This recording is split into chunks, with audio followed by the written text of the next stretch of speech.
Bonjour à tous, ici l'oncle Jacques et son expérience de management à travers les âges. Aujourd'hui, je vous présente le management bio, qui va être le modèle dominant jusqu'en 2050 environ. Après, à la vitesse où évolue le monde, il est difficile de s'engager.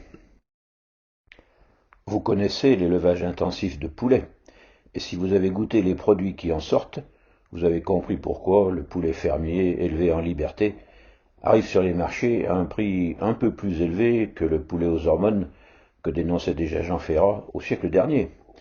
Vous savez aussi que les élevages intensifs de porcs ont l'avantage de donner du jambon au goût de papier mâché, mais en plus de pourrir les nappes phréatiques avec les évacuations de lisier. Vous êtes certainement heureux de découvrir, grâce à cette photo, que les rendements de la tomate industrielle française sont en nette amélioration. Comme le dit l'auteur de l'article, cela permet de réduire nos importations de tomates au goût de pastèque. Ouf, on comprend mieux l'intérêt.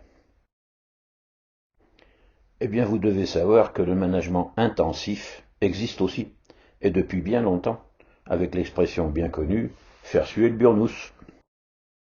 Il s'est généralisé une première fois avec l'arrivée du machinisme, tel que Charlot l'a bien décrit dans son film Les temps modernes, sorti en 1936. Le management bio peut donc se définir comme l'exploitation naturelle des ressources humaines sans engrais ni pesticides. On peut discuter de savoir si le terme de ressources humaines est réellement gratifiant. Ressources à exploiter, au profit de qui? L'employeur, le client, sans doute. L'idée de qualifier le salarié de ressources humaines date des suites de mai 68, ainsi que l'appellation DRH. Les chefs du personnel, après la guerre, étaient tous des colonels en retraite et s'appelaient chefs du personnel. Les syndicats se battent pour que l'homme ne soit pas exploité. Mais je pense que l'employé apprécie qu'on l'emploie. Être exploité, non pas par un exploiteur, mais par un exploitant, quelqu'un qui utilise et reconnaît vos potentiels, c'est mieux que d'être pris pour un nul par son chef. Enfin, moi, il me semble. On peut donc légitimement procéder à une analogie entre l'agriculture et le management, et même parler de management transgénique aux conséquences imprévisibles. C'est volontairement que je ne développerai pas les effets à long terme du management transgénique pour ne pas effrayer les populations, mais je ne serais pas étonné que l'on découvre dans 20 ans des séquelles comparables à celles de l'amiante, par exemple.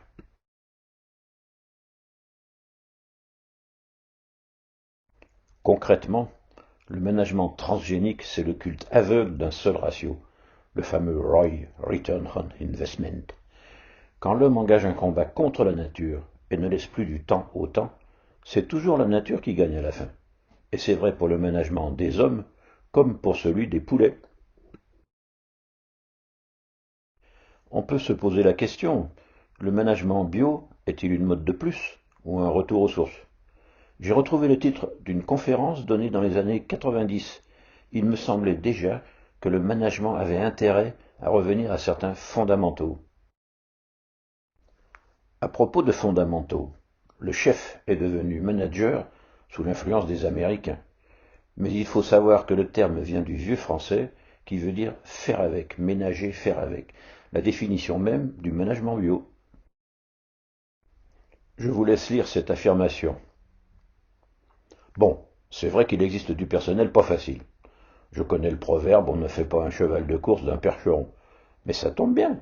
Jamais un manager bio n'aurait une idée pareille. Alors que bien des managers dépensent des sommes importantes en formation inadaptée. Bien sûr qu'il faut faire évoluer le personnel, mais pas contre sa nature. Il existe des styles de management qui sont assez proches cousins du management bio. Je pense en premier lieu au management participatif né dans les années 70 et que certains 68 attardés confondent d'ailleurs joyeusement avec le management participateux. Ça n'a rien à voir. Le bio est tout sauf des magots. Vient ensuite le fun management, qui convient mieux au latin que le management anglo-saxon, inspiré par les Quakers et les Amish américains. Le boring management, trop souvent enseigné dans nos écoles, qui font rimer sérieux avec triste. Le travail est une souffrance imposée à l'homme pour acheter le péché originel, et le manager, moderne car il parle anglais, et le pasteur qui doit rappeler à ses ouailles qu'elles ne sont pas là pour rigoler. Clairement, le bio est plus proche du fun que du boring. Un autre concept moderne, le BSP, nouveau Business Management System, que vous connaissez peut-être, est lui aussi assez proche du management bio. Le BSP, bon sens paysan, se manifeste dans bien des domaines de la vie courante, mais il est particulièrement utile de le posséder pour manager correctement. Il fut un temps où l'on était maréchal d'Empire à 22 ans, où on ne l'était jamais. Aujourd'hui, plus les études de ce fameux management presbytérien sont longues, plus il faut de temps aux grands chefs pour revenir aux fondamentaux. Et pendant ce temps, les actifs sont obligés de travailler en indépendant en attendant des jours meilleurs. Ça devient très difficile de recruter des jeunes, ils ne veulent plus travailler. Mort de rire. En conclusion, je pense que vous devriez, comme les agriculteurs, passer au bio. Attention, ça change profondément la posture du chef. Par exemple, traditionnellement, un auteur de pièces de théâtre écrit son texte et recrute ensuite des comédiens qui doivent rentrer dans les cases. L'entreprise fait de même. On écrit d'abord l'organigramme et on recrute ensuite. Moi, je dispose d'une troupe à géométrie variable. Je propose un thème et constitue une équipe à partir des plus intéressés par le thème. J'écris ensuite la pièce avec leur aide. Le scénario dépend des talents que j'ai trouvés pour ce spectacle-là. Si j'ai recruté un pianiste, il y aura dans le scénario un pianiste qui permettra à ma recrue de montrer son talent. Si un comédien est absent un soir, le public ne se rend pas compte, car au dernier moment, on bricole le texte, quitte à répartir certaines répliques sur d'autres comédiens. Ça s'appelle l'entreprise agile, encore un fondamental présenté comme une nouveauté.